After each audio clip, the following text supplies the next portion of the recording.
Tired of dropping your phone or struggling to prop it up? Meet the Pop Sockets phone grip with expanding kickstand in black, your new must-have accessory.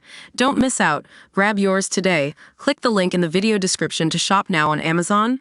Hey Hoop Headlines crew, it's time to talk about a major issue in the NBA that's been overlooked for too long: the Hooper problem.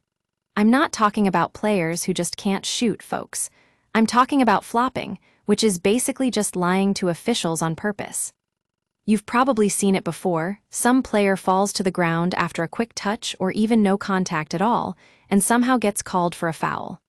It's infuriating, right? But here's the thing. This isn't just a minor annoyance. It's a systemic problem that affects the integrity of the game.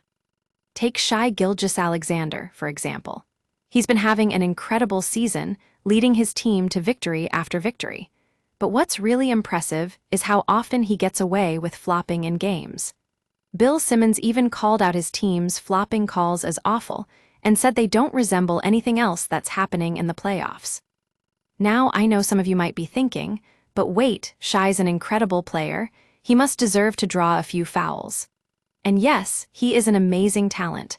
But let's be real, flopping is not just about being a great scorer or a clutch performer. It's about taking advantage of the system. Jalen Brunson is another example of this problem. He's got some of the most creative moves in the league, like the backward head whip and the stop and hit the deck. And you know what? Those moves often result in fouls being called. It's not just about him, it's about how the refs are rewarding flopping. The NBA has taken steps to address this issue, including making flopping penalties permanent and giving officials more power to call foul plays on the spot. But here's the thing. Even with these changes, the problem persists. Refs just aren't using their tools enough. That's why I think it's time for the league to take a closer look at its approach. They need to empower referees to make quick calls and penalize players who flop on purpose. No more letting games get out of control. No more rewarding flopping with favorable whistles.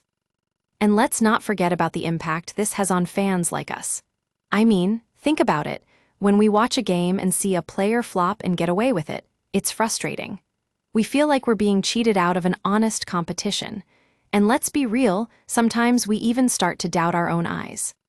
But here's the thing. This isn't just about us as fans. It's about the integrity of the game itself. Flopping undermines the trust between players and officials, and it can change the way we experience the sport.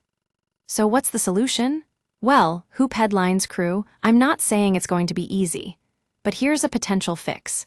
Create an anti-flopping task force within the league that reviews plays after they're made. If a player flops and gets away with it, they get penalized accordingly. It's not rocket science, folks. It's just common sense. We need to make the NBA a place where athletes compete fairly and honestly, not one where players are rewarded for lying to officials. That's the Hoop Headlines take on the Hooper problem. Let us know what you think. Should the NBA take more drastic measures to address flopping?